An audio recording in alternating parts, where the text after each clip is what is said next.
to order. Would you please stand and join me in the Pledge of Allegiance?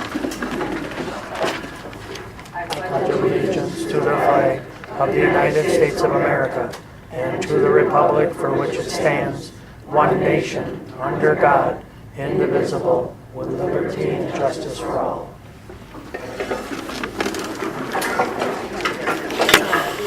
Roll call, please. Reiner. Here. Strauss. Here. Dunleavy. Here. Rabb. Here. Wilson. Here. Rose. Here. Easter. Here. Schley. Here. Dornick. Excused. Before I have a motion to approve the agenda, I need to move the following items. 8C before 6A. Closed sessions, 6F, 7, 13C, 8G, and 13A after 13C. Closed sessions last. They just put in the closed sessions last. That's all.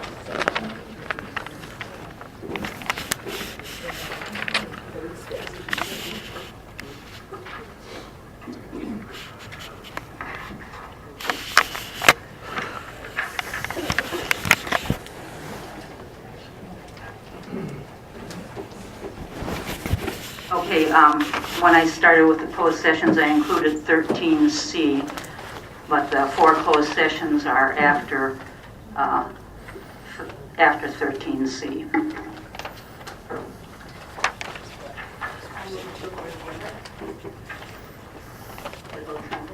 Thank you. Is there a second? Motion by Keister, second by Schley, to approve the agenda as amended.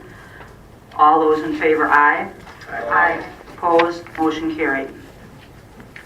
We'll move on to the Waupaca County Economic Development Corp. Newsletter that's on page 1 and 2. And this week talks about the block grant and the HUD grants, so if you haven't had a chance to read it, please take time to do so. We will move on to Citizens Forum. This is a chance for citizens to make comments. Please be courteous at all times. Remember that this is not meant to be an opportunity to make personal attacks on any city official. No action or lengthy discussions can take place as a result of comments made at this time. This time, are there any citizens that wish to come forward? Carmen? And remember, no personal attack.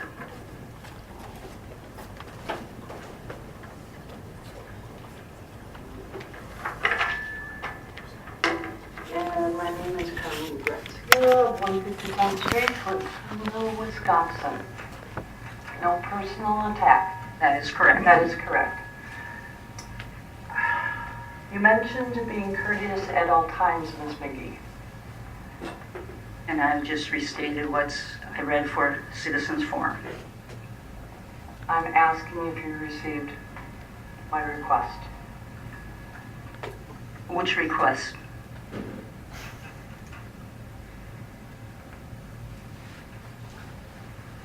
You tell me which request I'm referring to, ma'am. You left a message on my windshield. Yep. And did you not receive a request from Ms. Johnson today? Yes, and I did receive that, and I will not discuss that at this time. That would be a personal attack. I believe that I was personally attacked by you yesterday. You attacked me, so let's... I... personal attack, would you remove her from the... No. Yes. I will just say this much, Judy. It's time to let the goat go, if that's the case, ma'am. You need to leave now.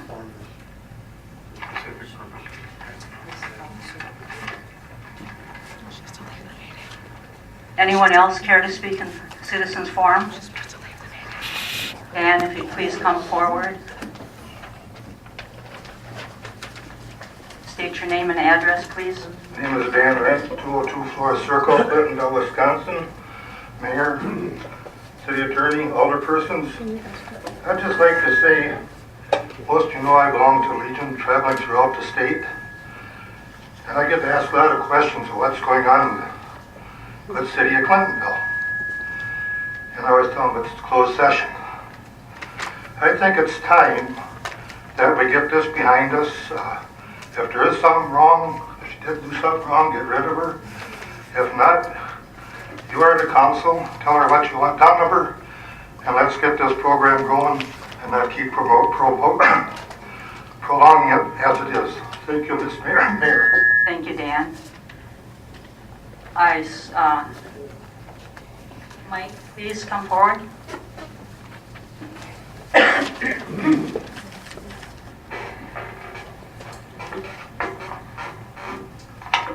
My name is Mike Krieger, N11478 Highway D, Clintonville. Last week there was a special meeting which I did not attend. I heard the voice video of the meeting on YouTube and would have thought it was a prank until I recognized some of the actors' voices. I had the agony of listening to the debate twice, and it is very troubling. 6 of you have no regard for the citizens of this town. You do what you want, when you want, pretending or imagining you are for the majority of the citizens. You are making it perfectly clear to every citizen they have no right. You also make it perfectly clear you are willing to break the law to get your point across. I'd like to know how come you are not accountable for breaking the law. 6 of you should all be paying fines of $50 to $300 for last week's meeting. The laws that you broke were discussing issues that were not on the agenda. You totally debated those items. That is illegal. Furthermore, you continue the illegal act by voting on it. Now 6 of you are in violation. The 3 that voted no are not. The law clearly states 24 hours notice to the public unless it is an emergency, then 2 hours is fine. That's it. Final. And I'm not sure what you guys don't get about that. It's clear as a bell. It just blows my mind that you guys can't even figure that one out. I know none of you know for certain the answer to this question, so you may want to contact your lawyer so she can contact somebody to get this answered. Can a council person get up out of the chair as a council person and come up and speak as a public citizen about issues not on the agenda? I am not 100% for sure on that, but I did read they can speak as a public citizen, but it must pertain to agenda items only. I believe this rule is in place to prevent a council member from talking about items they did not or could not get put on the agenda. So before a council person makes another illegal act, I would hope the lawyer finds the answer. I would also like the council to answer this question. How did the Chronicle get the text messages that they had in the paper last week? As I understand, one council member got the text messages which then were paid for by the city through the council. These are property of the city. I suggest the city send a bill to the Chronicle for this information, and this type of activity stop now. Everyone in this room knows or presumes to know the outcome of the city administrator. Now let me tell you and the citizens some things that very few know. There is no one in the city that has worked more hours and has dedicated more of their life to the city than Lisa Cotter. She works 24/7, 365. There is no one in the city with more knowledge about city government than she has. There is no one in the city with more knowledge on how to conduct a legal meeting than she has. There is no one with more knowledge about TIF districts than she has. There is no one with the quality relationships to the business people as she has. There is no one in the city that has access to major donations as she has. You want a new pool? That's nice. $1 million? That's cool. I believe she could have walked into most businesses and got upwards of $250,000 in donations. I know 2 that would have donated $50,000 between the 2. With all you have said about the out-of-town owners and business owners in general, there is no way not one of you could get past the receptionist. Now, last but not least, there's an item on the agenda about censuring the mayor. Typically, this is done because someone is 100% guilty about misconduct or does an illegal act. Before you think about doing this, keep in mind, 6 of you broke the law last week. No maybes, you did it. Now, unless you feel you are above everyone else, I suggest you drop the censure. You council members have dug yourself a deep hole. I suggest you stop digging it deeper before it's too late. Now tell us, are you above the law and the rights of the citizens? If you are, go ahead and vote for the censure. Thanks. Thank you, Mike. Anyone else care to come forward? Good job, Mike.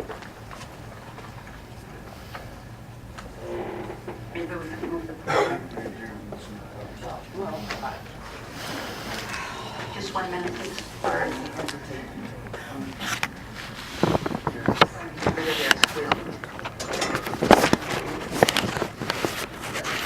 Last name, If you give us your name and address, please. Matthew Jones, 5 East 1st Street. Can you hear Matthew? Thank you. We probably don't want to, but it's too bad. You have the floor, sir. All right, thank you. Yeah, like I said, during the first time I was here, monkey see, monkey do. Look at, excuse me, look what our government's doing. It's like Obama. Yep, he's above the law, and I mean, yeah, you guys better pay attention. I tell you what.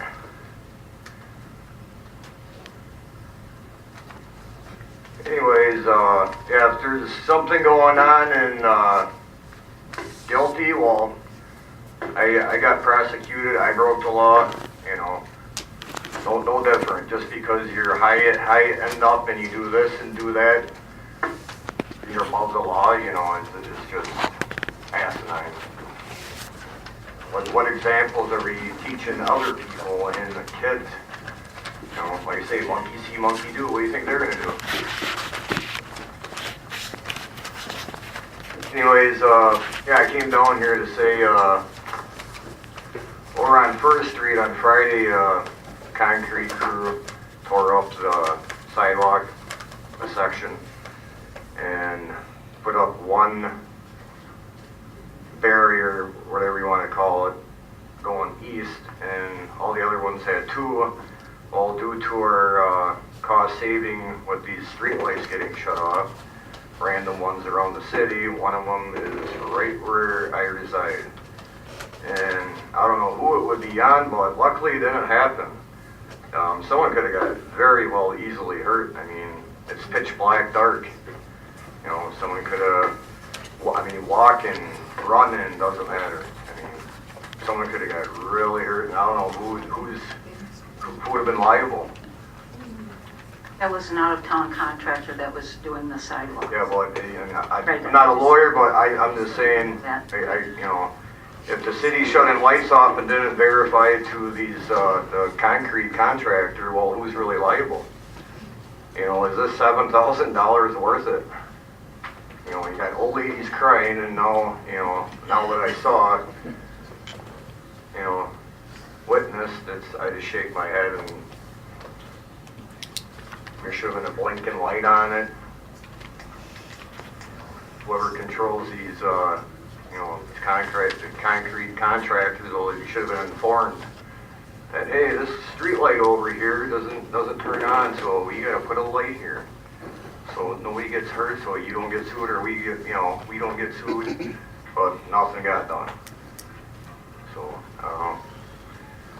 breaking the link, I guess, no communication, like with our government in this country, and let alone the world. No communication.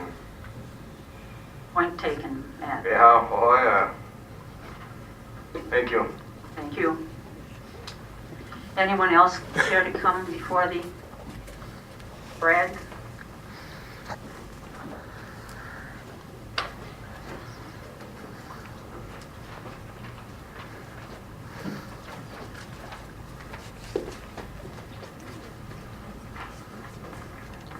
Good evening. Brad Rokas, 213 North Clinton Avenue. I was looking over the agenda when it came out, and there was just a few things that I would kind of like to touch on. First of all, Mayor McGee, I would like to thank you for all your service and your time and your efforts. It's been a difficult few months, and I know that you're in a position where you're caught in between a rock and a hard place, and I'd just like to thank you for your efforts. I see that there's an update on attorney fees on the agenda, and I stated at the last meeting that we need to strive for open and transparent government. I know there's closed sessions are there for a reason, and we need to follow those rules. But I know that there's a lot of us that are kind of getting, everything seems to be going in closed session. But the update on the attorney's fees, I would also reiterate that I like to see a total cost update for this whole investigation, be it cost for the attorney, cost for city employees' times within the investigation, and any sort of financial ramifications that come from it. One of the other things on here that I'd like to mention is I see that we're getting ready for a wastewater treatment plant upgrade. I would like to say that having worked at the current one that we have now, there were certain things that were in the original construction budget that were cut out for cost savings, and we really need to look closely at what we're cutting, because some of the things that were cut, for example, the covers on the final clarifiers, I think at the time they saved about $50,000 from the total cost, but it created an extremely unsafe work condition from that point on. In the wintertime, they ice up really bad, and an employee has to go out there at all hours of the night chipping ice and it wasn't until recent-ish times that they actually had a lifeline installed for that. So small changes and small things that you do to kind of cut costs can have large ramifications in the future. So I would just like everyone to be kind of mindful of that as this process moves forward. Thank you. Anyone else care to speak? Anyone else? If not, citizens forum is closed. The minutes are found on pages 3 through 5. I would entertain a motion to accept the April 12th and the September 2nd minutes. Second. Motion by Keister, second by Rath, to accept the minutes of August 12th and September 2nd as printed. All those in favor, aye. Aye. Opposed, motion carried. At this time, we'll have reports from the mayor. I've moved 8C, Dick Keppen, chair of the county board committee on committees, to speak first at his request. So Dick, if you would come forward.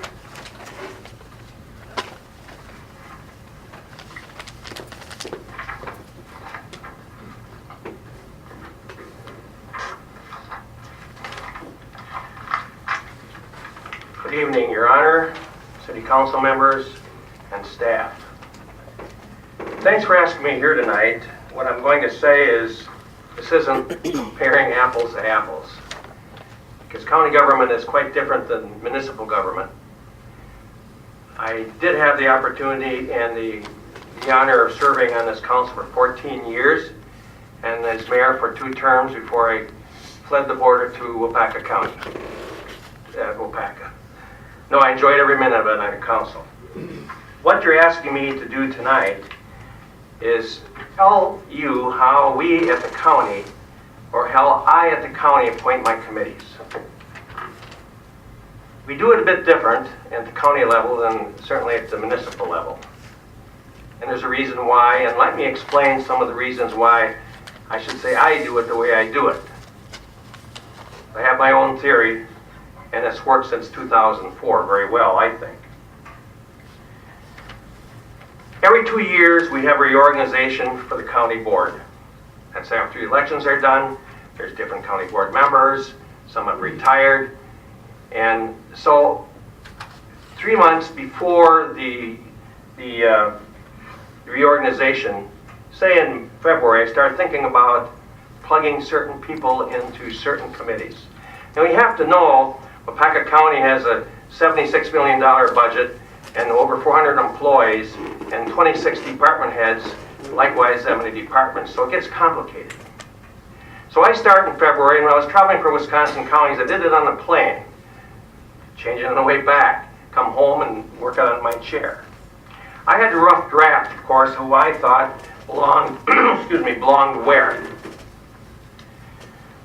Along about middle of March, before middle of March, I started sitting down with my administrative coordinator, who's been there for well over 20 years. And Mary and I discussed my plugins of supervisors to certain committees. I had my theory, and since she was there for over 20 years and has the beat of the courthouse on a daily basis, has the beat of all the supervisors coming in to see her, there day after day, and I'm only there 3 to 5, 4 days a week. She has a lot of great insight. However, it's still my appointments. Because I have certain things about micromanaging I don't like at the county, and those people that are going to micromanage are going to go to the bottom of the list automatic. And they can come and see me and ask why, and I'll tell them. So she's not quite as stern as I am, and this is how I operate, and it's worked quite well, I think, for over 10 years. So after we finally settle on our committees, which is just before the reorganizational day of this third Tuesday of April, the last thing on the agenda of the first day of that meeting, because we're going to meet the next day for approval of my committees, I announce who's on my committees. Sometimes I announce 5 people, sometimes I announce 7. That in 10 minutes we're going downstairs in room 5B, and I'm going to present my committee and committees to them. No one else has the study of it, because why? The more people you get involved in choosing committees, the worse it gets. Because somehow we as elected officials, once we're elected, think we're experts, our egos go sky high, and I was no different at one time. So not even the committee and committees sees this until we sit down, Mary and I, and she starts reading all those committees and all those names. And then, of course, we'll get questions. And I'll answer the questions, and I have her backing because I work very closely with our administrative coordinator. I couldn't do it without her. And she's also at my side. And they have great respect for her because she's been there all these years. Once we get through that process, and sometimes it takes a half hour, sometimes it takes an hour, I ask for a motion for approval of my appointments to the whole board the next day, 27 members. And I get a first and a second that's passed on. Those committees are presented to the county board the very next morning at 9 o'clock. Passed out, and again, the first thing I do is ask for a motion for approval and a second, so it's on the county board floor. Now I ask for discussion, and there is some discussion. I try to answer it the best I can, and Mary helps me out. Is everyone happy? No. It's one of the worst jobs I have at the courthouse is naming committees. It's not a pleasant job because you're ticking people off. Because, as I said before, we as elected officials have big egos. We think we know everything about everything. We all should be on the finance committee. All should be on the human resource committee. Not so, people. I remind my people at least a couple times a year at the county level, what does it take for Dick Keppen to be a supervisor of Wapaka County? Not a heck of a lot, folks. It takes him to be 18 years old and not commit a felony and win an election. And that makes me an expert to come into the courthouse and tell the $23 million Human Service Department what to do and not to do? Or a $12 million Sheriff's Department what to do? No. But some of us hang on to that. And some of us at the county level tend to want to be and think they're better than they are. And those type of people are going to the bottom of the totem pole until I see fit the next 2 years that maybe they have now graduated, shut their mouth in their first year in the county board, listened and learned and asked questions, and then earn their way up. It's worked quite well that way because I have the backing of my administrator coordinator, Mary Robbins. when I was the mayor of the city of Clintonville, I did it quite the same with administration. Those were my appointments. I'm the chief executive officer. Those are my appointments. But I did take a lot of advice from administration. Administration is day-to-day management at City Hall, day-to-day management at the courthouse. And our administrator coordinator is not an administrator. She doesn't have any authority to manage. But she coordinates and helps me with my job and helps me name these committees. It's worked awfully well. I have to say, have I been threatened? Yes, I have. I get some adults that lose it. I took a veteran off of one of the zoning. He was on a zoning committee for quite a while. I took him off because exactly he was micromanaging. They couldn't control him. He knew it all. I took him off, put him on some menial committee. He came right up to the podium and told me a lot of language I heard in the baseball dugout, and said I resigned and he left. Thank God he left on his own. But guess what? A week later he called me and said, "Dick, can I talk?" I said, "Well, certainly you can talk to me." He apologized. We shook hands and he wanted back on it. I said, "You bet. You're passionate about it. I like passionate people." So that's how we handled over there with committees. It's a tough job. It's a tough job for Mayor Judy. And thank goodness she had some help with the administrator here. Those administrators and administrative coordinators are professional people. I, as county board chair and chief executive over at courthouse, I'm part-time. And I don't get the beat of the courthouse. I don't get the beat of the department heads. I don't get the beat of every supervisor as she does. So she's helped me a lot. So that's how we do committees and committees at the courthouse. I'm not a big fan of committee and committees, but it is what most counties do because we're so large. As I said before, it's big government, even a little Wapaka County. So I guess that's all I have to say. I'll try to answer any questions. Yes? I just wanted to comment. I invited Dick to come because I had made a proposal that we look at the possibility of a committee on committees. I had read about how he did it and said, well, if somebody mentioned to me that somebody's a banker, they might fit. So I just wanted him to present. It isn't.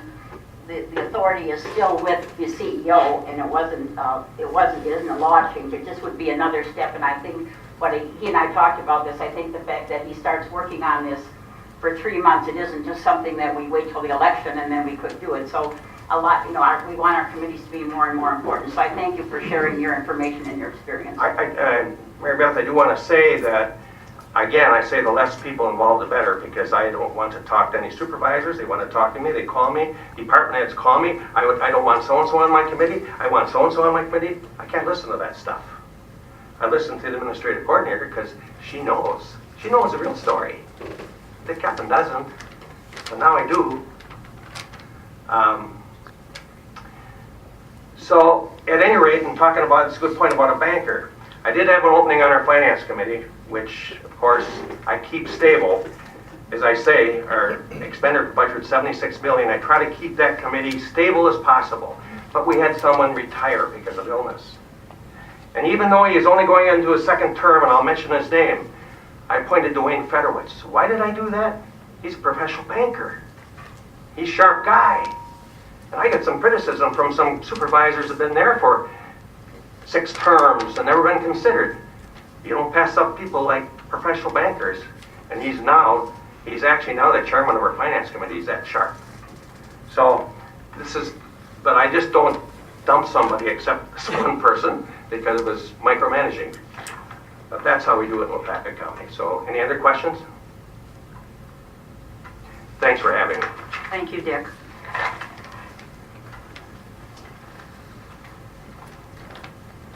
The next item is the Graceland Cemetery. The city owns the cemetery, and the Graceland Cemetery Association of 7 members is almost out of money. Fewer graves are being sold, fewer burials, and more cremations are taking place. Less money is coming in. In 2012, there were 98 burials. 2013 dropped to 78. We will know more next month how this will play out. The association is looking at additional funding from the city to meet monthly expenses, or they will need to dissolve the cemetery association. And then the city will receive the cemetery back and all of the duties that go with it. The Cemetery Association has been doing an excellent job from looking back as far as 1955. It might have been there before, but that's as far back as our records go for the association. It's a tough job those 7 people have, and people put money into perpetuity accounts, which only the interest can be used, and those can't be touched, so it makes their life very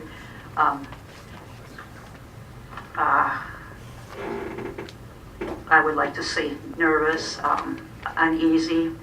It's a tough situation to be in, and those 7 people have done an excellent job, and hopefully when we hear from their financial advisor next month, we can continue with the association moving forward. But this is just to let you know that it's a great possibility that the city may get the cemetery back, which would mean that we would need to add more money into our budget for additional employees. And so that's where we're at with that, and we'll update you again next month. The next item is the advertising budget. And this came up with regard to the advertising for the utility journeyman and the lineman job, as were placed in the city newspaper, the Clintonville Chronicle, and also the Shopper's Guide. Shopper's Guide has traditionally been used for advertising jobs other than management positions, so that we get it out to a larger population. We do not, with the management positions, we do through the state magazine, so that that gets out to the entire state. But we don't advertise for positions other than managers at the state level. We try to do that locally. So we traditionally have used whichever paper is the city paper for that year, plus the Shopper's Guide because of the circulation. Next, we'll go on to the alderperson resignation letter in your packet on page 6. We have received the resignation of Jerry Jorgensen, and you as a council tonight must vote to accept his resignation before we can advertise. In the past, we have advertised the vacant council position as asking anyone living in that district that has an interest to write a letter to the mayor stating their interest in the position. Council members, you will need to set a deadline for applying, and the council will then go through the letters and select an individual to replace the vacant seat. This particular term would run through the April 2015 council meeting that is being replaced for Jerry's vacancy. I received a call Wednesday morning asking if it were true that an alderperson had resigned. This information was given to the press member by Mary Beth Keister early Wednesday a.m. after our council meeting and before I had received the letter of resignation from Jerry. This happened in closed session. It was not for publication until after the letter of resignation is received and voted on. So that's where we're at with that. And at this time, I would like to entertain a motion to accept Jerry's resignation.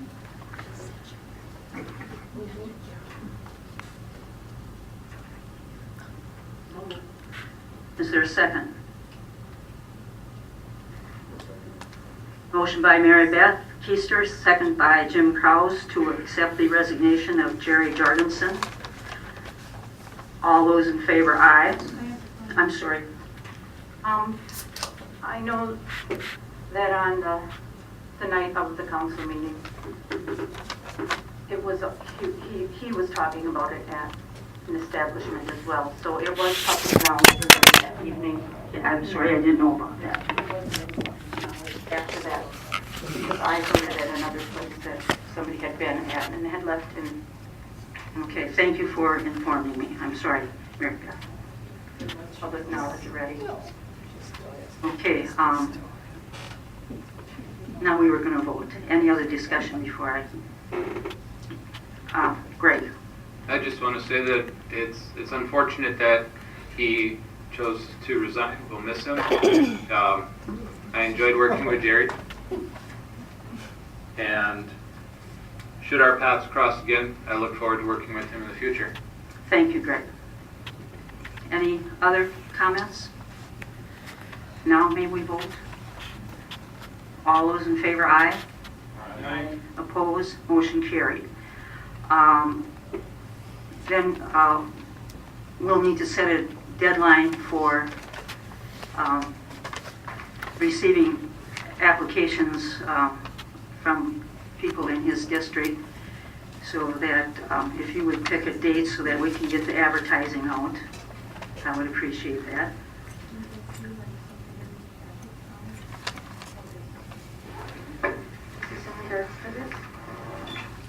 I'm sorry. Small ad in our packet that was on our desk. I'm sorry.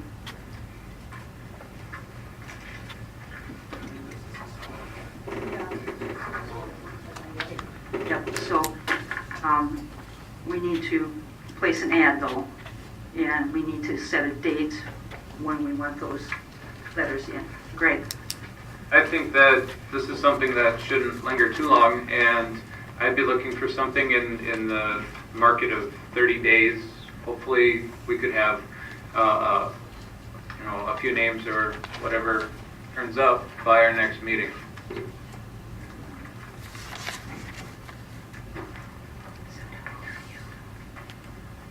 Okay, on that page, just a second. Okay.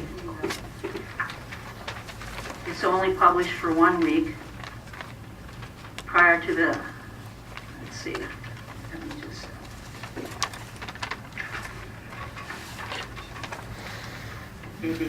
the ad was, the sample was published in said newspaper 1 week successively once in each week prior to the time specified in said notice, which publication on the first day of August 2013 and was last so published on the first day of August 2013.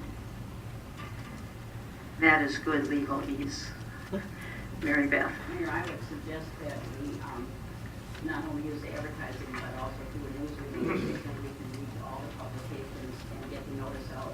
You know, doesn't have to do the ad, and then if we do the ad in an official newspaper, I would suggest that we place the ad immediately and give it 15 days to apply, so that we would have time by our next meeting. We would have time to make the appointment at our next meeting. So as Greg said, we do need those. So we are looking at having the ad to the Chronicle by Friday of this week, the 12th, for publication in the 16th edition of the Chronicle, correct? And then they would have like midpoint, you know, our next meeting is on the, I can't read calendar from you. Mandy, what is the next meeting? Pick up the next one, please. Okay, our next meeting is on the 18th. On the 14th. We would take applications we would take applications until the 8th. Until October 8th. Okay. And then we would have them to distribute. Okay. Any other discussion on that? Are those dates okay? That we advertise in the Chronicle so that it goes out next week, Tuesday, September 12th. And also send out a news release Yeah. immediately with that information to all the publications, so that we get the added benefit of all the other media. Plus the news release. And to be returned by October 8th. And I made that important.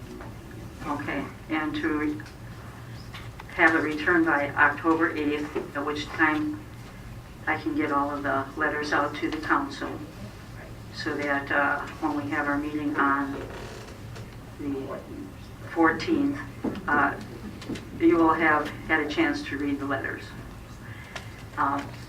That motion was made by Mary Beth. Is there a second? Second.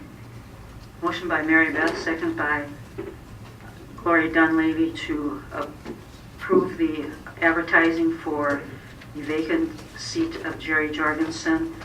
Have it in the Chronicle on September 12th. The letters must be back to me October 8th,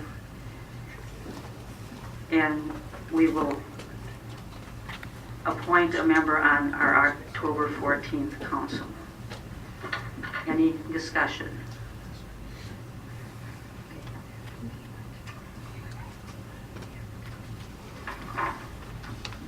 Okay, I got you. We'll have it to the Chronicle clarification on Friday, by Friday the 12th, for publication in their September 16th newspaper. Okay. I'll take a roll call vote on that, please. Steiner? Yes. Kraus? Yes. Dunleavy? Yes. Rath? Yes. Wilson? Rose? Yes. Easter? Yes. Schley? I just have one quick question. Okay. It's going to just mimic this pretty much. Yes. Unless you'd like to write one, and I would be glad to have you do that as president. No, thank you. Okay. Okay, sounds good. And then, thank you, motion carried. Now we will move on to, see my notes here. An update on the attorney fees. I apologize for all of you getting 20 pages of the one sheet of attorney fees. I'm afraid that it was hit before they changed it to one copy, and everybody got 20 pages. Now, let me just get that out here. Oh, thank you. We had two attorneys, Warren Kraft, and then from the Murphy Desmond law firm, and then we had Robert Burns and James Macy from the Davis Cuthall law firm. I will break this down by attorney. On July 8th, we received a bill for $1,478.40, and this is on Warren Kraft.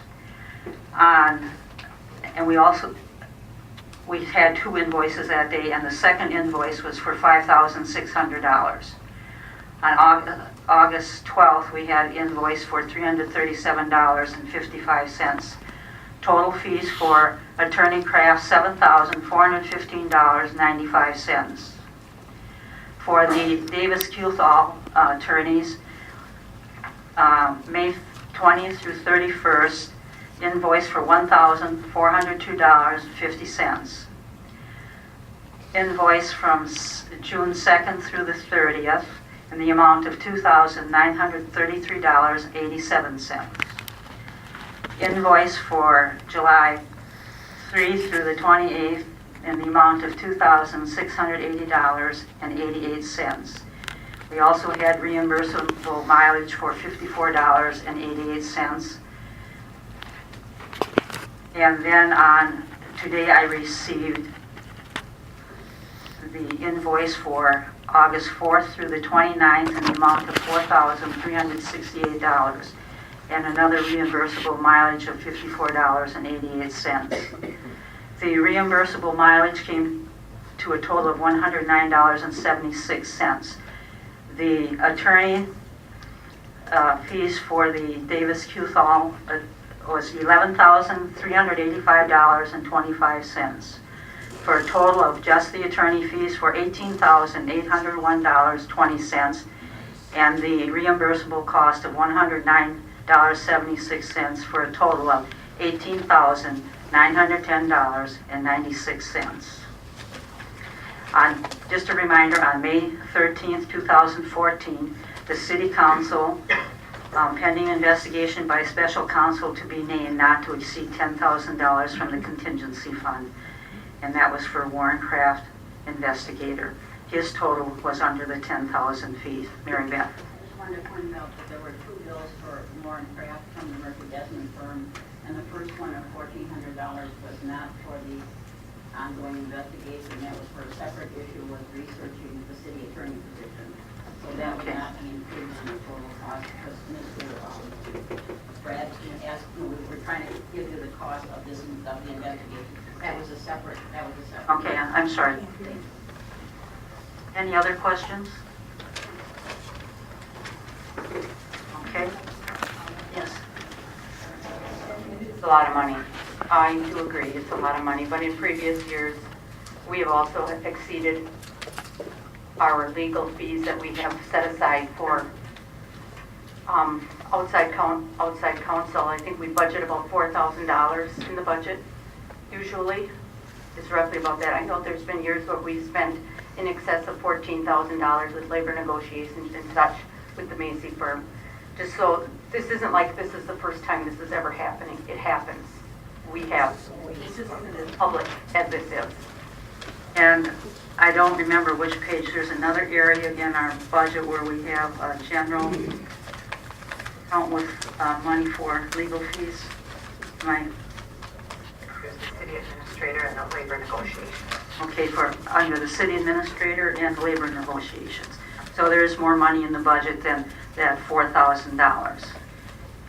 Okay, any other comments? Mary Beth? This is not from the contingency, this is not, the part that was from the contingency Right. fee was the 5,600. Warren Crafts, both the Warren Crafts. Judy, I'm sorry, I meant city attorney section of the budget. I'm sorry, okay. The legal fees are under the city attorney section of the budget. Okay, any other questions? Thanks for the clarification, Mary Beth. I will get this out so that the media has, with the corrections, so that you can have it in the paper and on the broadcast stations. And I'll do that before I leave tonight. Okay.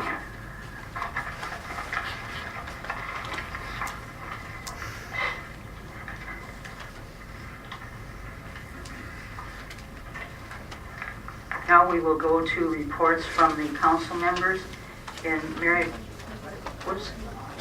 Oh, I'm sorry. It's so small I can't see it. It's between all of my red writing. So the 2013 audit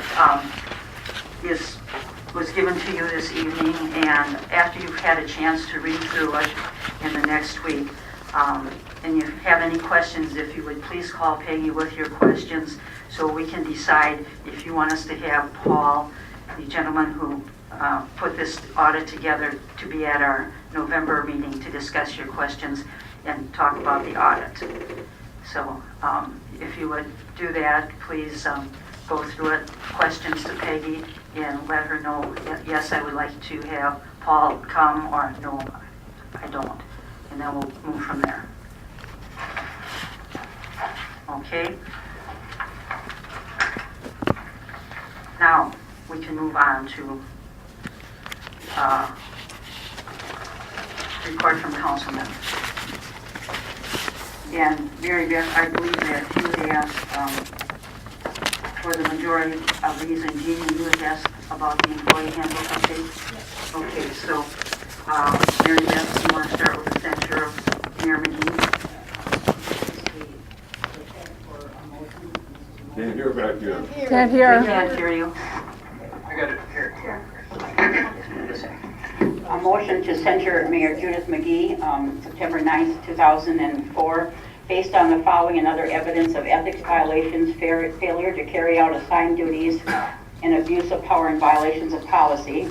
I move to censure Mayor Judith McGee. Note, censure, sometimes referred to as a condemnation or denouncement, is a formal statement of disapproval. While censure is less serious than expulsion in that it does not remove an elected official from office, it nevertheless is a formal statement of disapproval that can have a powerful psychological effect on an elected official and on that person's relationship with the Common Council.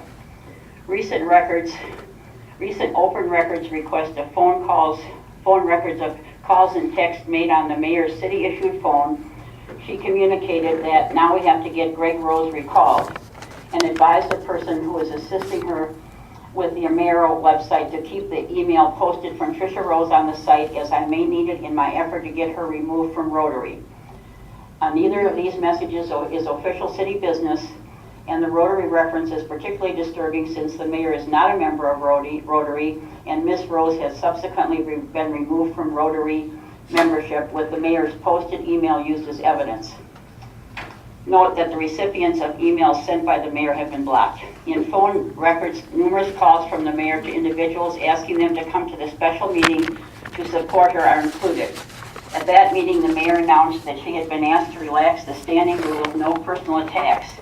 Anyone who attended the meeting knows the resultant free-for-all attack on council members resulted. Changing the rules of the citizen forum to suit her needs is a violation of duty as a neutral presiding officer. Recently, the Cemetery Association requested that the mayor and city attorney attend their meeting. The mayor attended, and when the city attorney did not appear, the mayor said she did not know why the attorney was not present. When the attorney was contacted by the media to ask why she was absent, she replied she was not notified by the mayor. The attorney asked the mayor, who said, "Oh, I must have left the message in my drafts." This may be simply an example of the mayor's failure to perform her duties or an attempt to discredit the attorney. A council member was prohibited from attending a closed session of 2 city committees, chairs of which were appointed by the mayor. The chairs were not informed of the city ordinance which prohibits barring council members from closed session. The city ordinances state that the mayor should provide committee members and chairs with all city ordinances. Despite being advised repeatedly by the city attorney and both special counsels, the mayor has violated the confidential closed session discussion to the media and to others. When reminded of this ruling, her response has been, "I forgot." Both special counsels have warned the council and the mayor that violating this confidence of the closed session can be cause for a lawsuit against the city. The mayor at the last meeting of the council threatened the council with my veto power if action was taken that she did not agree with.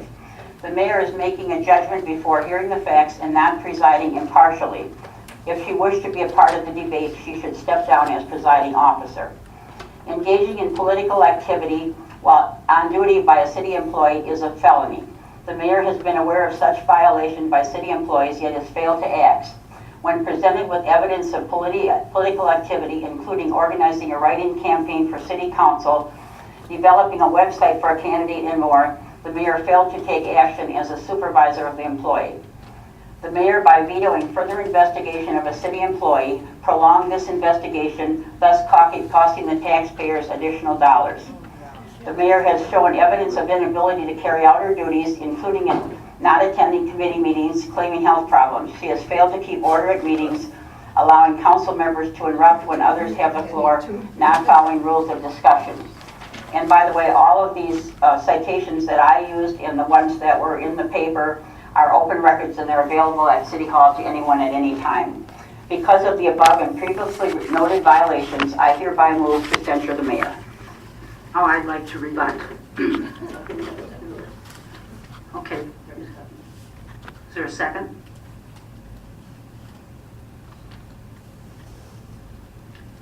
Is there a second? Motion by Keister, second by Kraus to censure the mayor. Now, where do I start? Let's use my text message. The person who does my webpage is a member of Rotary. She's the one that asked me about Tricia.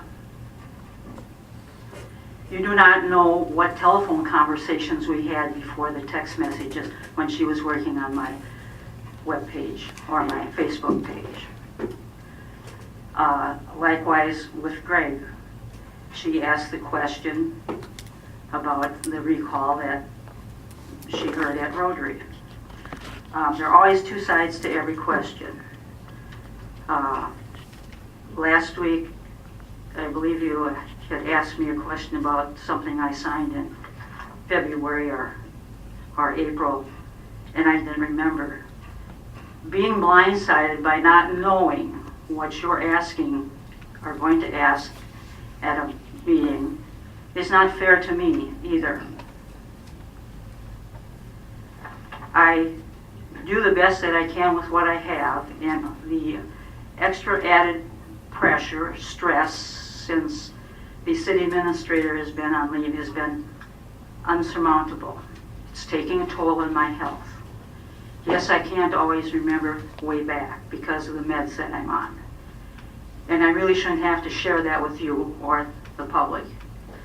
But Mary Beth, we've been friends since 1979.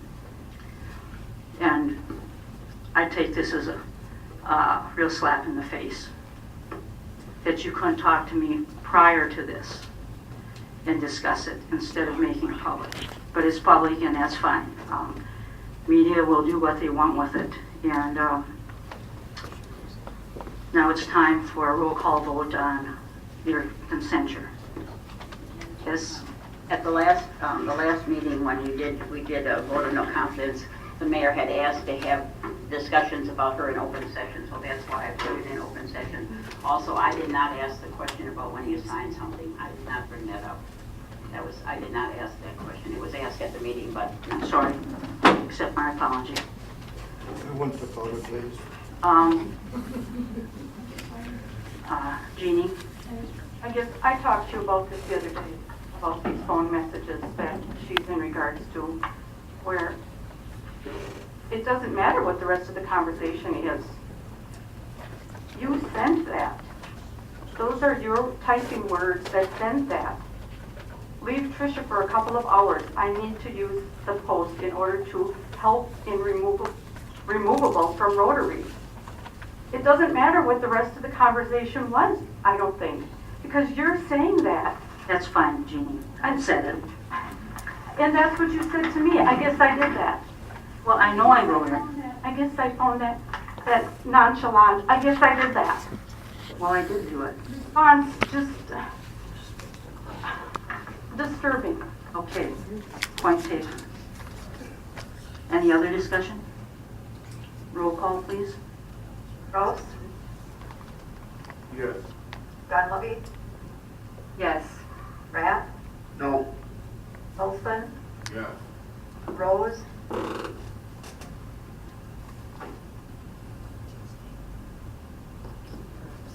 Yes. Keister? yes. Schley? Yes. Steinert? No. The vote is 6-2 to censure me. We will continue on. Next item, Mary Beth, was the street light replacement update. And if I may, in your packet, I gave you forms from Brian showing which lights were taken out. I didn't know if someone else was going to bring this up, so I put it on meeting procedure. Oh, I'm sorry. Okay. But, Utilities, okay. but I think we talked about it also tonight as street committee, did you as well? Well, at utility last night, we discussed it, and I know that we had, I can't think of the lady's name that came and talked. I think her last name was Hamilton, that came and talked about the one behind the golf course. Oh, okay.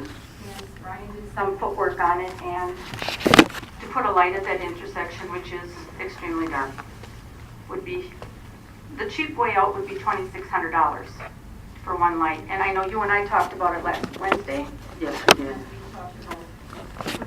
Like reflective tape kind of thing so that they can see where it They is. have in farmyards. In the meantime, to try and help them see where if you're not familiar with the area, you don't see the Intersection, if you've ever driven back there, it's a little sketchy at night. To put a light up would have to go into next year's budget, that's for certain. Okay, and that was $2,600, you said. Cheap way out, and we don't know if it'll work that way. Okay, okay. So the lights, we are still discussing it, and there are 700 street lights in the city. 200 of them are city-owned, and we're still kind of haggling back and forth as to who would bear the burden of the cost, if it would be the utilities, because the city rents and pay, you know what I mean? But then and I think we're still waiting from news back from the PSC as well as to The cost of the LED, of it all, and the LED cost and such. So it is being looked into. We know it's dark and we know people want the lights on, but the cost now that the poles are, a lot of the poles are down, the cost to put the poles back up We're going to try to get them onto the poles that are there. I think Brian was doing a study on that as well. Yes. Finding poles there to at least try to get something in some of the bad places. And we were going to ask Terry if he has any input from the police department as well, as far as if there's more activity at night where it's in darker places or whatever. But I don't know if you've been contacted, because this meeting just took place last night and such, so. Okay, Terry? If I can reply to that, Manny Kriesel did ask me about it. Unfortunately, our database that we have for the police department is a real basic program because of cost. We'd have to look up individual streets to see if there's a change. It would take quite a bit of time, and I think it could be done, but it would take quite a while to obtain that. Very basic. Okay, Jeannie, you want to continue? Go through the police beat. Okay, Verizon. Bill and then Mary Beth. Just to echo what Jean said, I think it's important, as you had said and on the meeting, that moving towards this is important, but it's much more complicated than it might seem on the surface. You've got the issue of ownership of the lights, which we have to resolve. Then we've got the cost of what it is to replace these lights. And then, of course, what's the cost to run the lights once they're replaced. And then those are all fairly manageable from the standpoint of getting quantitative data to understand what the implications are. Where we're struggling as a committee and chief, where we're looking for your help, and Mike, I can emphasize that your database isn't cutting edge, let's say. The challenge we have as older people is that anyone who lives in an area who had a light removed, for them, they had something big and important taken away. And typically when folks then might hear about it, the stories are, they're very passionate, they're very concerned, and they have a right to be. My struggle is I don't know how to prioritize these stories from the standpoint of a pecking order. We I think are committed to getting the lights back on. The question is going to be how many can we put back on and when? And it's going to be a fair and legitimate question for any taxpayer to say, why that light first and not my light? And right now, I have no good data to point at to say to these folks, well, here's why we picked this light here versus that one. I guess the question is, some areas, is it different from a lighting or is it dangerous? Because if it's dangerous, then it's got to be addressed immediately. If it's different, then it's got to be prioritized, and based on what we can afford, it's got to be reworked. And what I don't know is how we intelligently look at these series of lights and say what's fair and honest and reasonable for our constituents. And to me, one of the first questions I have coming into it is, was there an impact on safety? That's one of the number one things we are charged to do as a council that people cannot necessarily do for themselves. So was safety impacted? If so, is it impacted in a way that we can measure so that we can address it as a priority? And to me, that's certainly any kind of specific crimes, any accidents, or other issues that are reported. And the only way to get that is to mine the data, however it may be in there, and try to see what sort of patterns we have so that we can openly address these issues. And I don't suspect that it's necessarily fair to foist it upon you solely. I know the county has quite a bit of mapping software that I've seen them use in the past to map boat landings and things of this nature. And they very well may be able to overlay our map here with even a simple database, as long as we had some sort of address on the incident, and start to see, because I would not have a good answer for someone when they called me and to say, Bill, why this one and not that one? And I feel like I owe it to them to have that answer.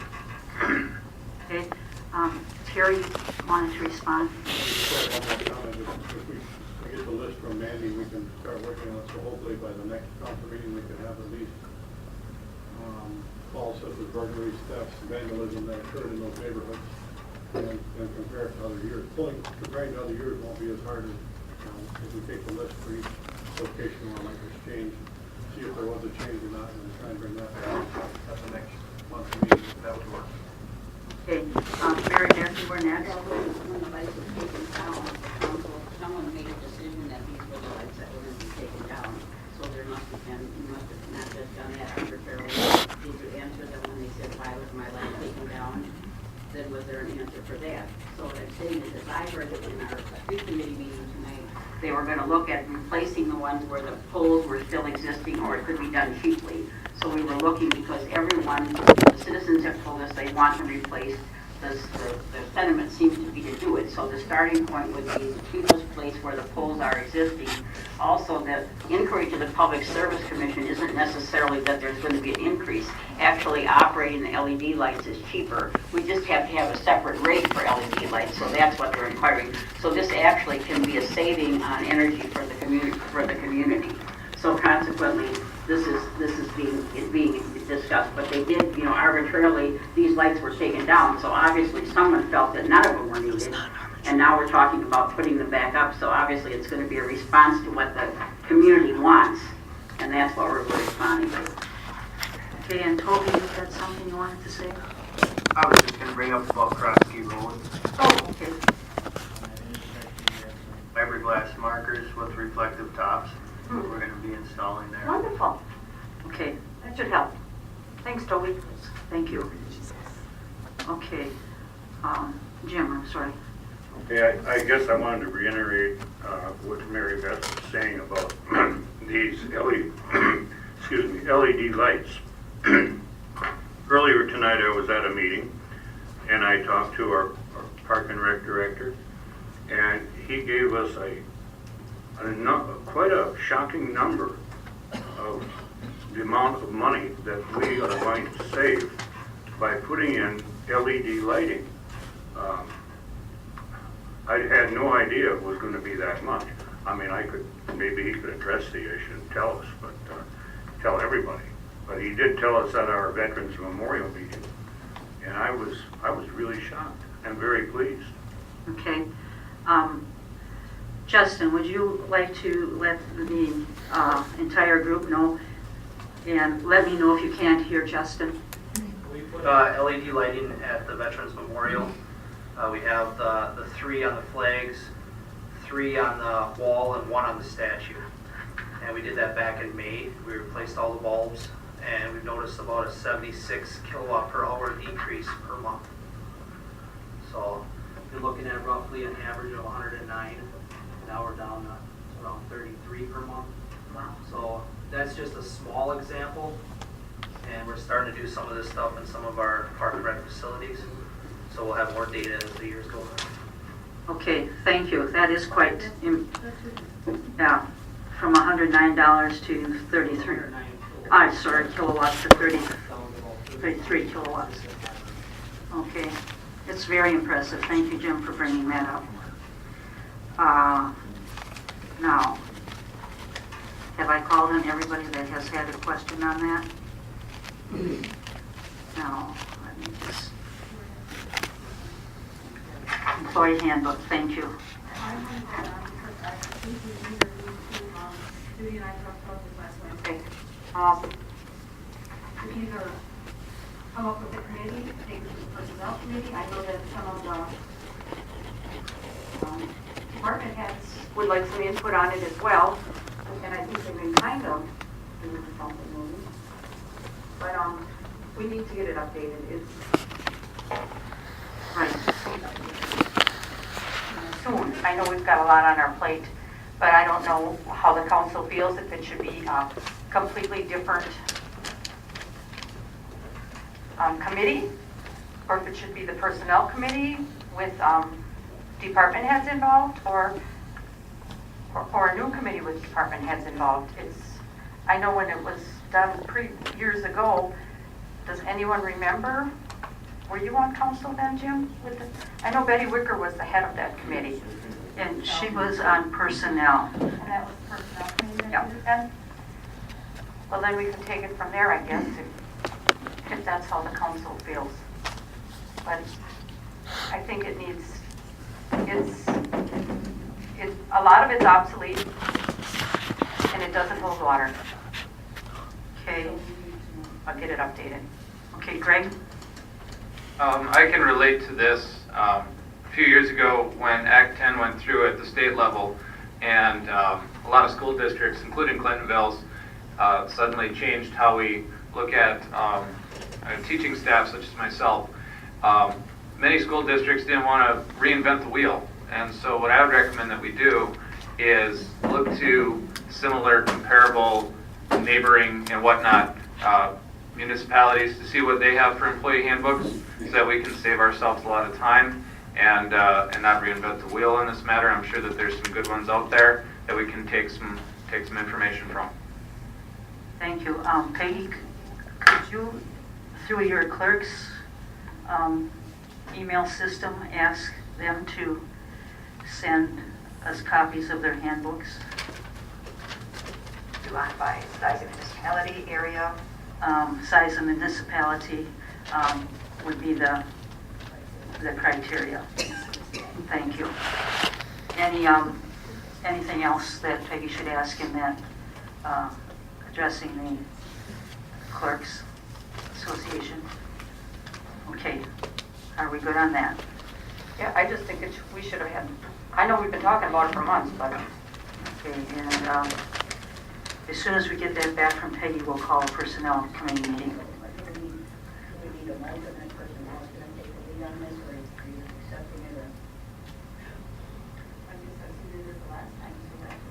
I'm sorry. I know you I'm not talked about it. I'm not going to assume anything anymore. Okay. Yeah, we talked about it, and that's we'll look back through the booklets we have. Bill? I would make a formal motion that we send the handbook for revision back to the Personnel Committee. A motion by Ziner, second by Keister, to send the personnel handbook back, the employee handbook back to the Personnel Committee. Any discussion? Roll call, please. Dunleavy? Yes. Rapp? Yes. Wilson? Yeah. Rose? Yes. Easter? Yes. Schley? Steiner? Yes. Rouse? Yes. Motion carried 6-0. I'm sorry, 8-0. No, we have 2 absent. Okay, 8, I'm sorry.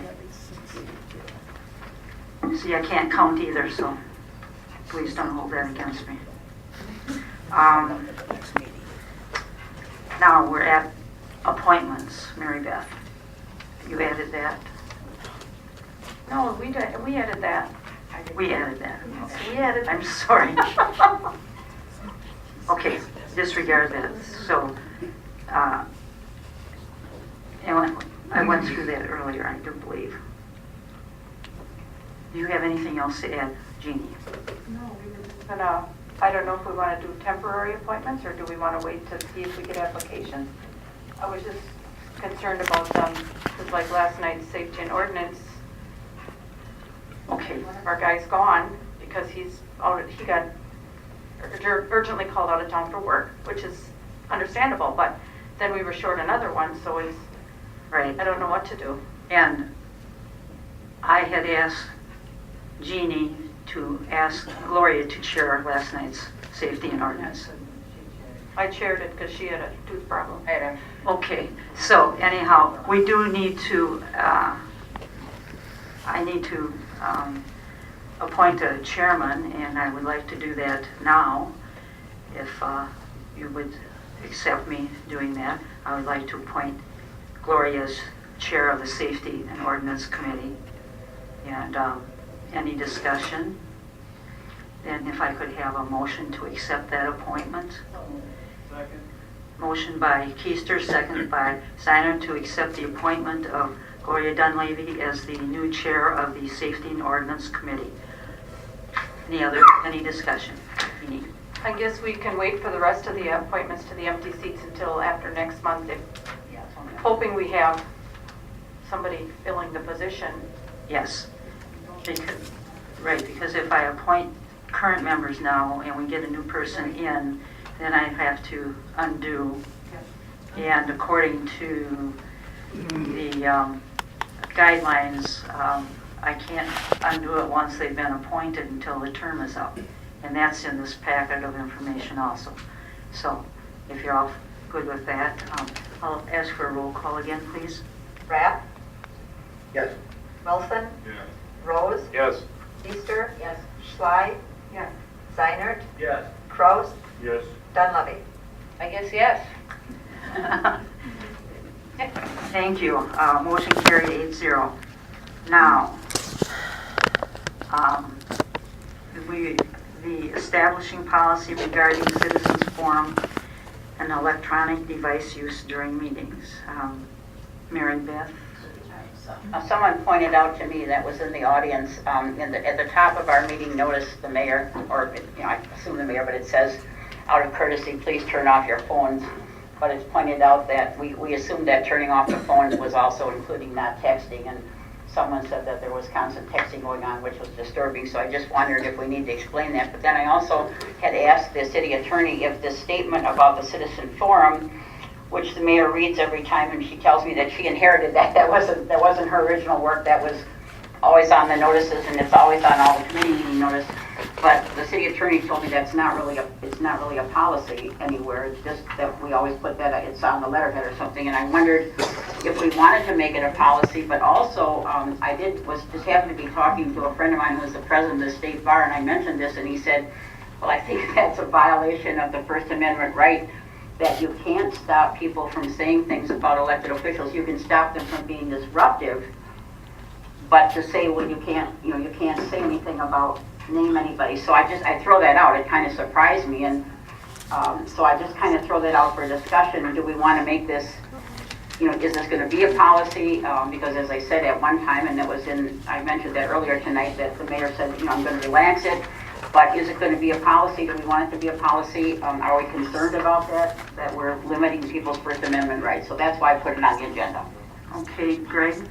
I would be concerned that it would be limiting First Amendment rights. I would not want to go down that route. I would rather just leave it as letterhead and extend the offer to those that are wishing to speak, that they have common decency, courtesy, and so forth, and leave it at that.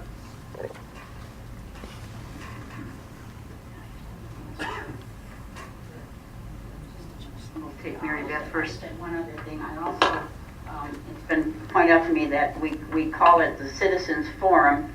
And are we calling citizens voters, or is it for citizens of Clintonville, or is it for anybody? We've always made it for anybody, and I wondered if we want to separate the two and have an open forum for anyone who wants to talk, and have the citizens forum so that we can recognize, because what we've been doing is then making assumptions that all the people that talked at the meeting were for or against this, but then some of them were not voters. So I wondered, it says citizens, but I wondered if we do ask people where they live, so we know that, but I just bring up that point for clarification.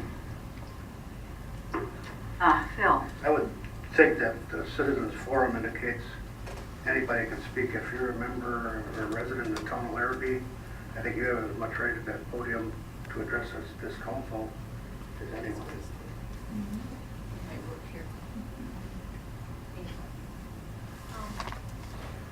As was said earlier, the Citizens Forum is, each governing body has their own right to make Citizens Forum, and it's actually access, it would be considered just access to an open meeting under our open meetings laws. So the governing body has discretion as to how that operates. In some communities, people have to submit 24 hours in advance if they want to speak. Here we just do it openly, but when we spoke before, Mary Beth, it was just it's an unwritten policy, but this is, you know, when you consider the way it's always been done, this is how it's always been done. Okay, Bill? Mayor, I make a motion that this be deferred back to the Safety and Ordinance Committee for review and possible recommendation for action by council. Okay. I'll second that. Motion by Zeinert, second by Rose to send the citizens forum back to the Safety and Ordinance for review and possible action by council. Talked to a couple of government bodies, and remember that one night we had, a meeting that really lasted a long time, and we didn't get to the actual council till 10:30. Our limit says, in our ordinance says 10 minutes, that everybody can talk 10 minutes. And I was told that one of the towns has a limit of 3 minutes, and then if someone is going to say exactly the same thing as the person before them, they just say, I agree with that, they don't get to repeat the thing. But, I was thinking, you might consider whether 10 minutes, when you have 25 people, that was 250 minutes, that it could be. So I would ask that be considered too, whether we might want to shorten that amount of time.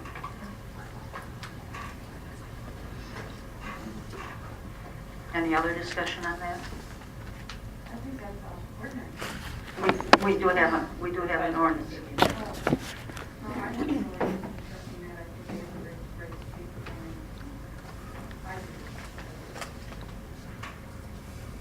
Okay, that was just a suggestion, not a motion. Okay.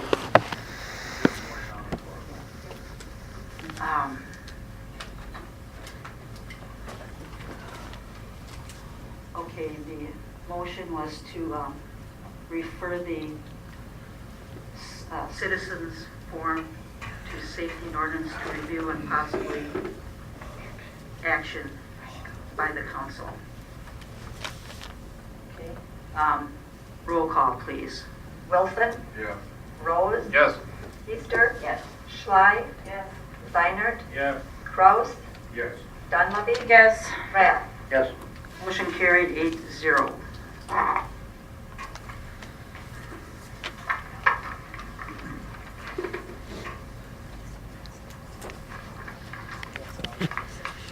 Now we're on to Police and Fire Commission. Or did I miss something again? Okay. At this time, I will ask Chief Lorge to speak to us on the K-9 agreement, which he passed out just before we started. And Chief, if you would bring us up to speed on where we're at and the result of the K-9. I apologize for not including this in your packet, but I didn't get it from the Labor Association until after the packets went out. But, as most of you know, we're going back to the beginning of the K-9 yard again. We maintain the equipment that we had with the last K-9 handler, and also have the budget, which is money that was raised from fundraisers and donations. And we have enough to get the program off the ground again. One thing we talked about with everybody that was involved in the first go-around is we had 3 documents. We had the Labor Association's addition to their contract, we had a letter of understanding, we had a K-9 agreement. There was a lot of redundancy in those documents. So it was agreed upon that we reduced the letter of agreement, the letter of understanding and the K-9 agreement to one document. And that's what was handed out to you tonight. It's a combination of both the K-9 agreement and the letter of understanding, with the exception of 3 changes. This is gone past the Police and Fire Commission, and they've approved it and recommended it to the council. The first one is an increase of an hourly rate for the K-9 handler from 35 cents an hour to 50 cents an hour. It's an added responsibility. Currently, that's what we pay the sergeants as a shift premium for being supervisors. It's an additional $292 per year for that officer's wages based on his annual hours of work. The second item is adding 1 hour of overtime for each of his 3 days off. And their cycle for the police officers is 6 days on, 3 days off. So they have 40 cycles of 3 days off during the course of a 12-month year, 12 months. So that would be 40 hours of overtime. And what this does is it gives the canine handler the 1 hour of overtime breaks down to 30 minutes of the wage, at straight wage, for care and feeding and training of the dog on each of the 3 days off. There is just abides by the Fair Labor Standards Act. There's a clause or something in there that I was made aware of after our last agreement was written up with Officer Miller. So this would bring us in compliance for that. He would be getting compensated on his days off, a very minimal amount, and that's it'll be an additional $1,396 per year total on his wages. The exact amount is $1,396.20 based on his current wage. And the third thing was to change the amount of the buyout should the canine officer leave. When we do this program, they sign a 6-year agreement that they commit to the program for 6 years.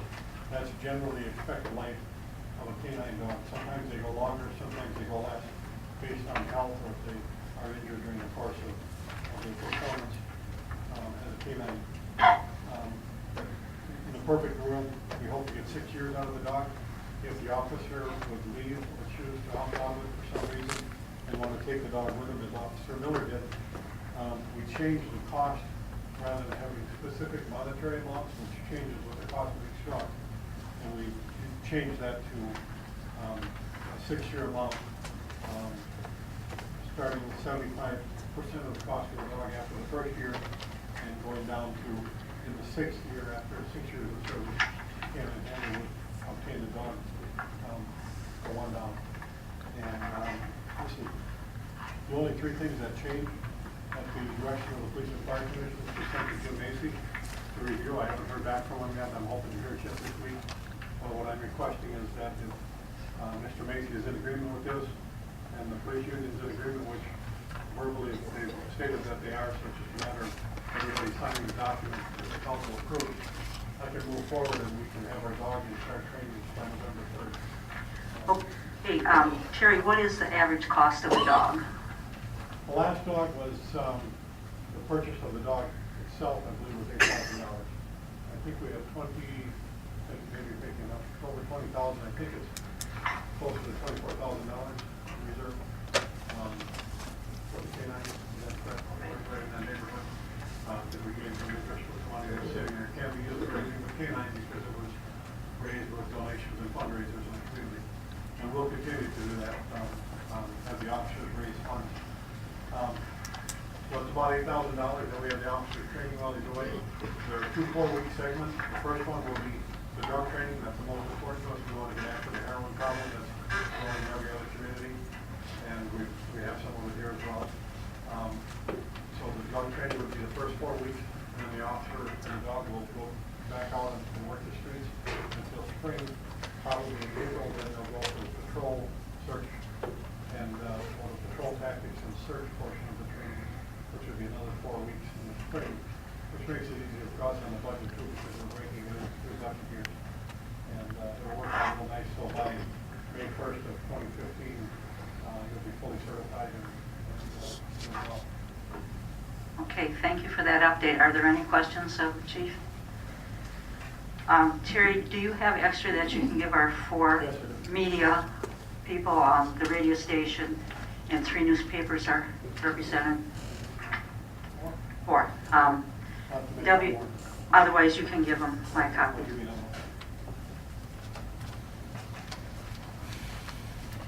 Greg, whoops. I make a motion that we accept the letter of understanding as presented at... Terry. That would be a big difference. To start over, I make a motion that we accept the letter of understanding as presented, contingent upon approval by Macy Law Firm, and I so move. Second. Motion by Rose, second by Keister to approve the letter of intent for the canine officer. Contingent on approval by Macy Law Firm.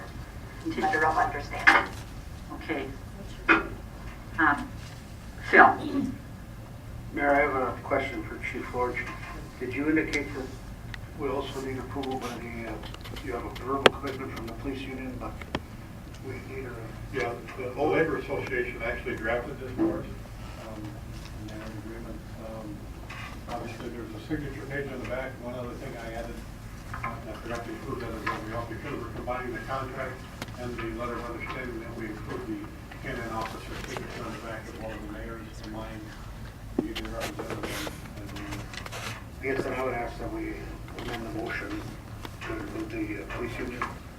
I will make a friendly amendment to my motion to add the police union to the agreement. The second, okay. Bill? Chief, question, and I think it's probably easier than trying to discover it.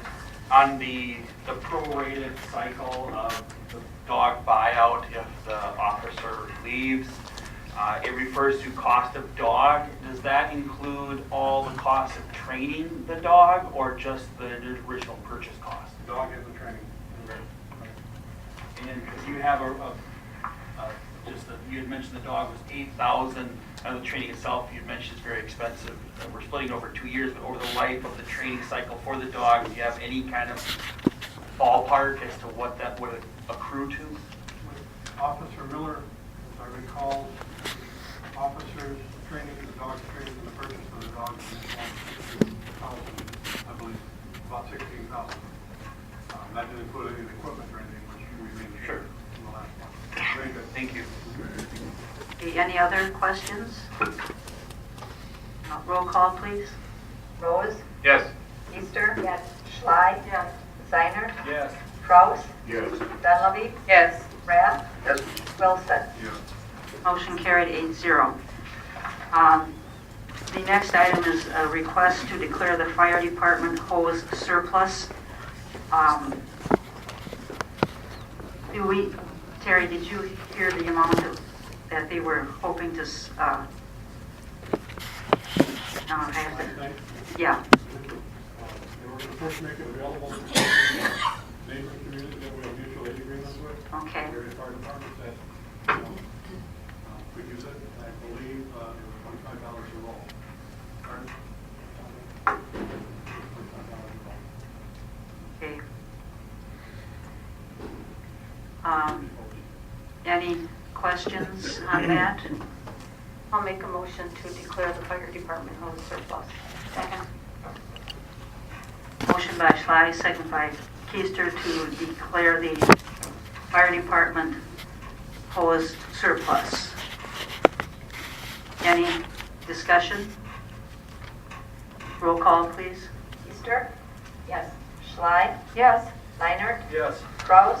Yes. Dunleavy? Yes. Rath? Yes. Wilson? Yes. Rose? Motion carried 8-0. At this time, we'll go on to finance and insurance, and Bill, if you would take us through that. Thank you. The Finance Committee reviewed the bills at our monthly meeting. We found ending on the final total on page 34, the total amounted to $1,092.42. And approval of the committee, and I would so move the council. I'll second that. Motion by Zeinert, second by Schley to approve the bills in the amount of $1,092.42. Any discussion? Roll call, please. Schley? Yes. Steiner? Yes. Kraus? Yes. Dunleavy? Yes. Rath? Yes. Wilson? Yes. Rose? Yes. Easter? Yes. Motion carried. Next, we took up the issue of operator's license. We did have one denial of operator's license for K. Nicker, and we are submitting that to the council to approve the denial of that specific license only. And I would so move. Second. Motion by Zeinert, second by Rose to approve the denial of the operator's license for K. Nicker. Any discussion? By the police department. Okay, thank you. Approved by the police department. And Jim? Yeah, I was wondering, what category was it in the denial? That's the specific nutrition denial. It was for multiple arrests for law violations.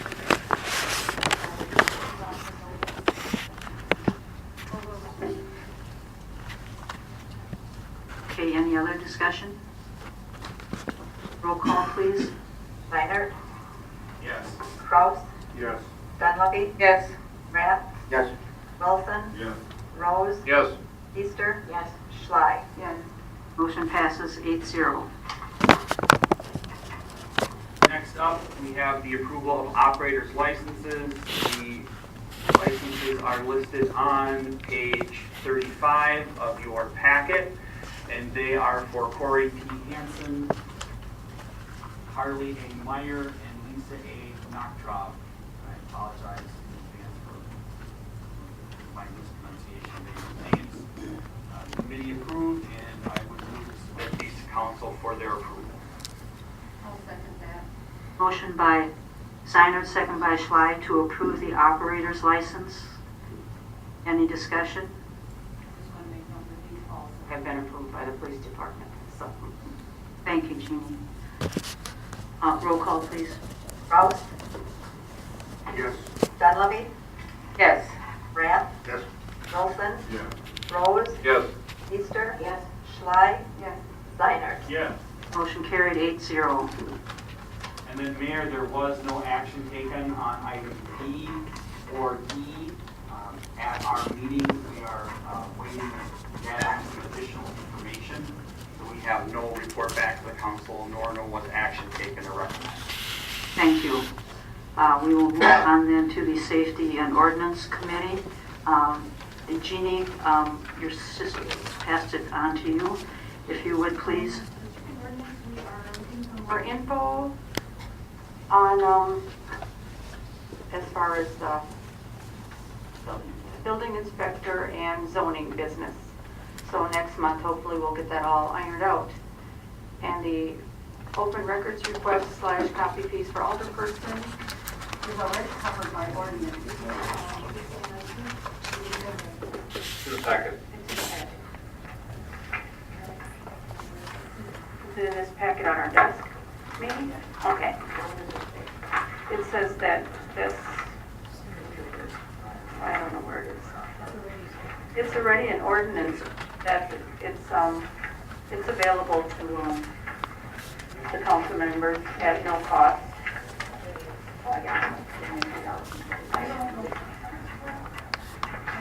Yeah, there it is. Yeah.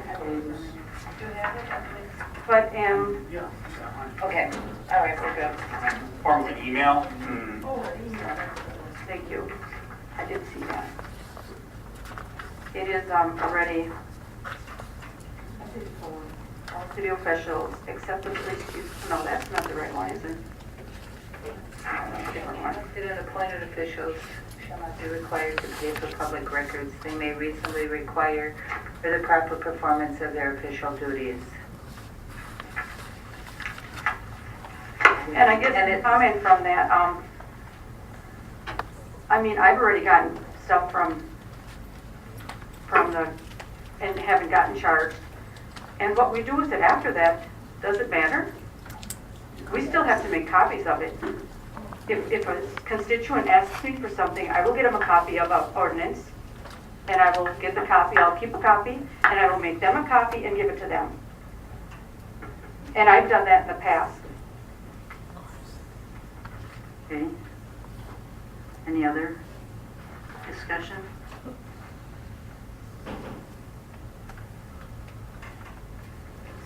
Okay, since it is an ordinance that no action was taken, and I'm just going to point out that I pay for the copies that I ask at election time, and I do not expect to be reimbursed. Those are developed. Those are Mary Beth? I won't ask her $4.50. Okay. They had the big one, that's when it came out, you know. Okay, thank you. Let's see now. Street, Phil, if you would bring us up to speed, please. Down to the first item, item 5, for budget items, and the street committee is considering possibility and consideration only of a new dump truck, snow blower, which is 11 years old, front end loader, which is 11 years old. And Toby, I'm sorry, I forgot to write down the 14th. Where's that?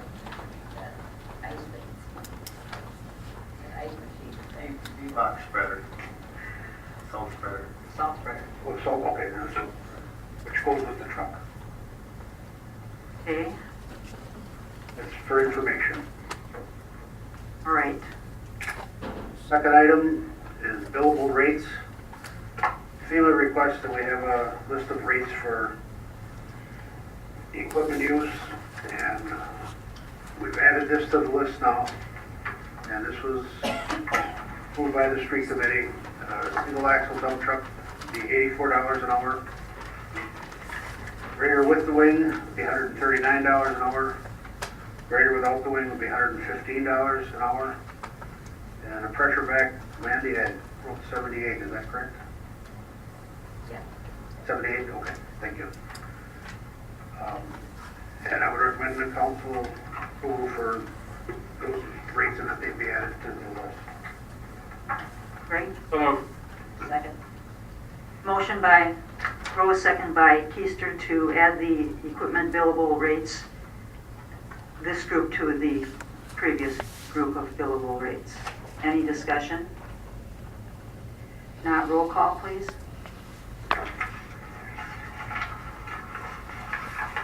Who made the motion? Did Rath make it or Rose? Rose made it, and Keister seconded. That's right, I thought Rath said he made it. 20 seconds. Donnelly? Yes. Rath? Yes. Wilson? Yes. Rose? Yes. Easter? Yes. Schley? Yes. Steinert? Yes. Kraus? Yes. Motion carried 8-0. And we did discuss the streetlights. Do you have anything to add with that? There was no action taken on streetlights. We're waiting for information. Mandy, who did you say were? Okay.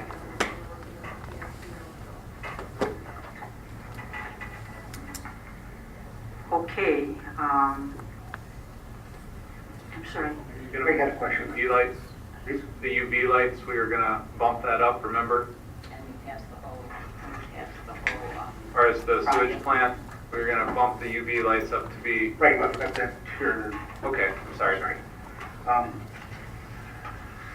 See, here it's listed as streetlights. The street committee unanimously is recommending the council to break off the UV disinfection system portion of the total project so that it will be operational on May 1st of next year.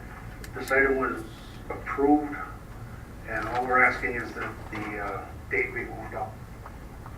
The date be moved up to May 1st. May 1st, so that it would be operational by May 1st. And that's a motion then? That's the motion. Okay, do I have a second? Greg? We want this to go immediately. We want, as far as the timeline goes, this repair work or replacement work would commence immediately. Otherwise, the late spring commencement is part of the clean water fund from the DNR, and we'll continue to be looking for a grant for up to 45% of that fund. Okay, Mandy? The wastewater treatment plant upgrade project was approved as a whole back in April. We've kind of put it on hold due to some situations with the airport and FAA. So what I'm asking is that we can break off just the UV disinfection system so that we can get that engineered, completed, bid out, so that that can be operational May 1st. and then continue with the upgrade project, everything else as a whole. And then that'll take about 6 more months to get that completely engineered so that we can put that out to bid and then start that late spring next year. Okay. It's a fund that's already been approved. Okay, that has all been approved, but what you want to do now is just move the date up to May 1st. Just the UV. Start immediately. Start immediately and have it operational by May 1st. Okay, great. I'll second the motion. Okay, I think Jim beat you to it, so, motion by Phil, second by Kraus to, commence with the UV, work now and have it operational by May 1st. Any other discussion? Roll call, please. Rapp? Yes. Wilson? Yes. Rose? Yes. Easter? Yes. Schley? Yes. Steinert? Yes. Kraus? Yes. Dunleavy? Yes. Motion carried 8-0. Okay, that takes care of street, then we'll go, I'm sorry, Mary. There was one more thing. We moved to go ahead, with the project that's on hold, the whole project. He asked us to move, to do work on that. That's what we just voted on. No, we just did that. No, that was just the UV. The rest is, there's no motions there though. Well, I moved it and Jim seconded it. I moved it and Jim seconded that she's able to go ahead now and start with the planning, with the 6-month planning. Aunt Mandy, am I correct? Yeah. It was 2 separate. Yeah, it was 2 separate motions. Okay. No, it wasn't here, but because we made the second motion and I made the motion that he asked if he could go ahead now with the whole project itself. They're breaking out the one that's starting immediately, because she said there's 6 months. There's 6 months planning it, but it's on hold. So we said that we could go ahead, because remember the discussion, whatever happens with the airport, we're still going ahead with this. Part of the motion I just made. It was. Okay. Is it all, it's not over that. I didn't have that written down. Just UV. Just to start, have the UV operational by May 1st, to start that immediately, to have that operational. If we might add that we go ahead with the project immediately. Amend my motion to go ahead with the project immediately. Thank you. And then Jim, will you amend your second? Okay. A new vote. Yes, we'll have a new vote. Wilson? Yes. Rose? Yes. Easter? Yes. Schley? Yes. Steinert? Yes. Kraus? Yes. Dunleavy? Yes. Rapp? Yes. Motion carried 8-0. Thank you. Now we can go on to the utility board. Surplus the 2002 Freightliner bucket truck. Can I do them both in one motion, do you think? Okay. We're going to request to declare surplus the 2002 Freightliner Bucket truck and the Hassler M3002 folder inserter. And Mandy will take care of the advertising, but we are requesting a $20,000 minimum bid on the Freightliner bucket truck and an $850 starting bid, right, Mandy? On the folder inserter, because we have new options. These are just surplus. And I would make that motion. Second. Motion by Schley, second by Zeiner to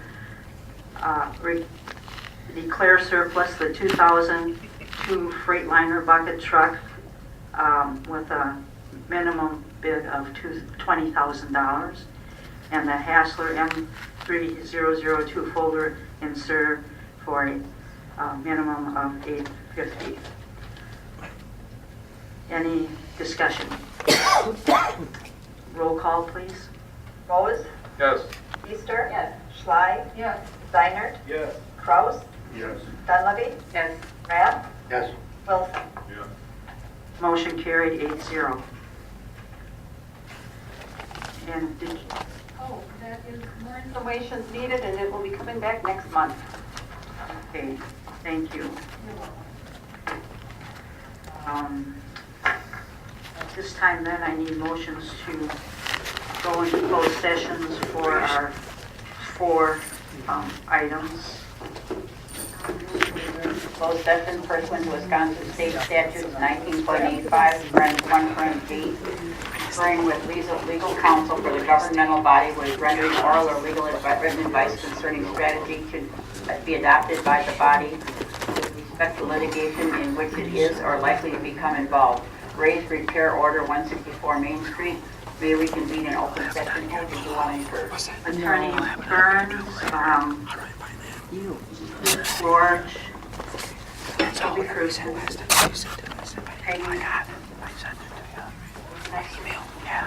I'm sorry. And Attorney Dunlap. So we'll adjourn to closed session pursuant to Wisconsin statutes 19.85, parent 1, parent C, parent D, parent C, considering the employment, promotion, compensation, or performance evaluation data of any public employee over which the governmental body has jurisdiction or exercises responsibility. G, conferring with legal counsel for the governmental body who is rendering oral or written advice concerning strategy to be adopted by the body with respect to litigation in which it is likely to become involved for the purpose of reviewing a personnel matter, considering potential action on the matter, and conferring with legal counsel may reconvene into open session. And who did you want in that one? Attorney Dunleavy and Burns. And he should be here shortly. Closed session pursuant to Wisconsin statutes 19.85, parent 1, parent C, considering employment, promotion, compensation, or performance evaluation data of any public employee over which the body has jurisdiction or exercises responsibility.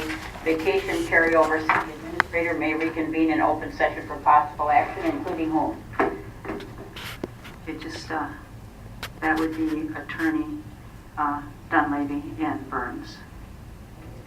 Final is adjourn into closed session pursuant to Wisconsin statutes 19.85, parent 1, parent C, considering employment, promotion, compensation, or performance evaluation data of any public employee over which the governmental body has jurisdiction or exercises responsibility / utility manager position and hiring / interim consideration wage. And who would you like included? Just a second here now. Attorney Dunleavy, Burns, Mandy, Peggy, and Chief Lord. So I think in item G, you need Peggy in as well. Yes, I missed Peggy, I'm sorry, in item 8G. So move. I'll second that. Motion by Keister, second by Dunleavy to go into closed session. I think Jeannie seconded it. I'm sorry. Did? Jeannie. Did I say? You said Dunleavy. I'm sorry. I know I didn't say it. Okay. Roll call, please. Keister. Yes. Schley. Yes. Steiner. Yes. Kraus. Yes. Dunleavy. Yes. Rath. Yes. Wilson. Yes. Rose. Yes.